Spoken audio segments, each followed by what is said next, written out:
dengan firman Tuhan pagi.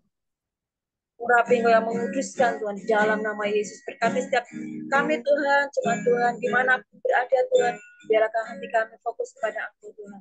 Dan biar hati kami fokus untuk berdoa Tuhan, buat bangsa dan negara kami, buat kota kami, buat gereja Tuhan, buat orang yang kami layani di dalam nama Yesus. Terima kasih Tuhan, kami siap mendengar firman-Mu. Haleluya. Amin.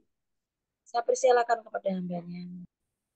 Shalom, Bapak Ibu, Saudara terkasih, tetap semangat mengasihi Tuhan. Ya, hari ini saya akan menyampaikan topik firman Tuhan yang berjudul Tidak Melupakan Kasih Setia Tuhan. Bapak Ibu Saudara, ketika mendekati pergantian tahun, selalu kita disegarkan untuk melihat kembali bagaimana kesetiaan Tuhan yang luar biasa bagi hidup kita. Ya. Sebenarnya kalau kita lihat lebih jauh, ada 3 masa kehidupan manusia di mana Tuhan telah dan pasti membuktikan kasih setianya kepada Tuhan. Ya. Yang pertama adalah masa lalu dan masa kini. Ya. Kemudian yang kedua adalah masa depan ketika kita masih tinggal di dunia ini. Yang ketiga adalah masa kekekalan bersama Dia.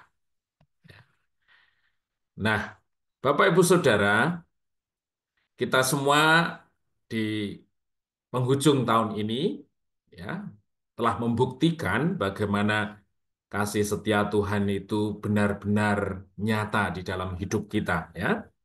Sekalipun kita menghadapi satu situasi yang sulit, susah atau berat gitu ya, tetapi nyatanya di saat ini kita tetap dikumpulkan, kita tetap bisa memuji Dia, kita tetap bisa melayani Dia, bagaimana waktu-waktu yang kita lewati penuh dengan pertolongan Tuhan.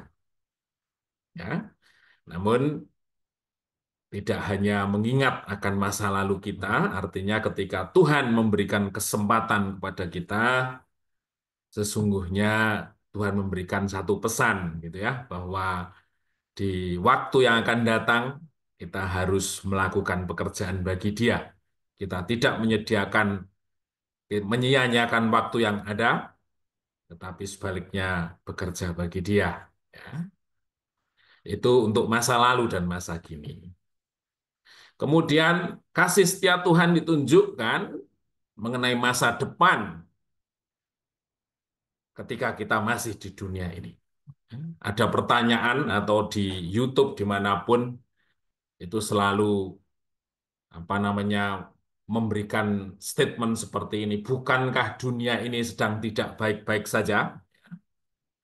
Kalau kita lihat permasalahan internasional yang semakin rumit, potensi peperangan, bahkan peperangan telah terjadi di mana-mana dan itu menghancurkan sendi-sendi ekonomi, kehidupan manusia semakin susah, eksploitasi sumber daya alam yang luar biasa, bangsa antar bangsa memperebutkan sesuatu, dan lain sebagainya yang dikorbankan adalah manusia dan kemanusiaan. Tetapi jauh dari pikiran kita ketika kita melihat kasih setia Tuhan bahwa hidup kita tidak ada jaminan di sana. Kenapa? Kesetiaannya tidak pernah berubah, Bapak Ibu Saudara. Ya, di Mazmur 33 ayat 18. Sesungguhnya mata Tuhan tertuju kepada mereka yang takut akan Dia, kepada mereka yang berharap akan kasih setianya. Tentulah kita orang-orang yang menaruh percaya kepada Dia, takut akan Dia.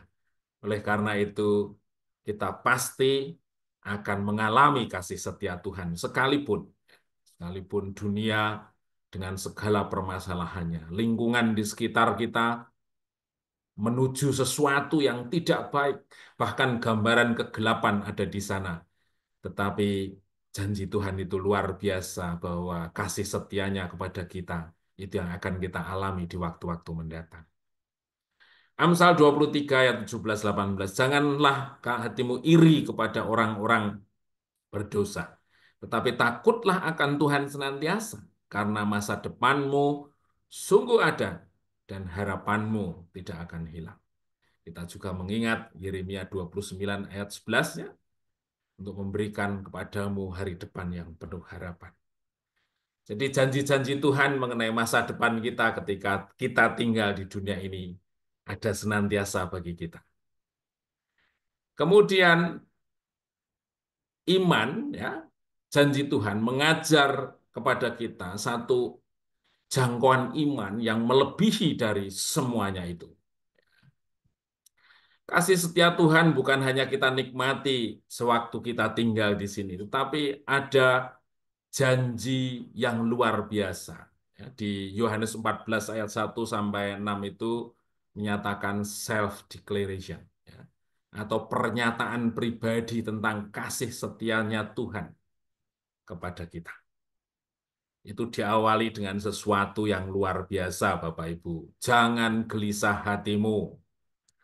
Kita cari dimanapun, ya, tidak ada satu pribadi yang berani menggaransi agar kita tidak khawatir, agar kita tidak takut, agar kita tidak bimbang, agar kita tidak melihat sesuatu yang gelap di masa-masa yang pasti akan kita lewati. Tetapi katakan, jangan gelisah hatimu.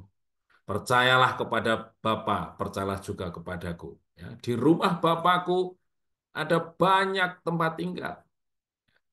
Aku datang ke situ untuk menyiapkan tempat bagimu. Sesudah itu aku akan datang menjemput kembali untuk kamu tinggal bersama-sama dengan aku. Jadi kalau kita lihat Bapak Ibu Saudara, kasih setia Tuhan itu menyertai segenap hidup kita. Masa lalu dan masa kini kita. Masa depan kita. Bahkan masa kekekalan. Tuhan memberikan satu jaminan untuk kita tetap ditenangkan oleh Dia. Kita menerima kasih setianya, sehingga kita tetap bisa fokus untuk mengasihi Tuhan dengan segenap hati. Terpujilah nama Tuhan Yesus yang sungguh baik bagi kita. Mari kita berdoa. Terima kasih Tuhan Yesus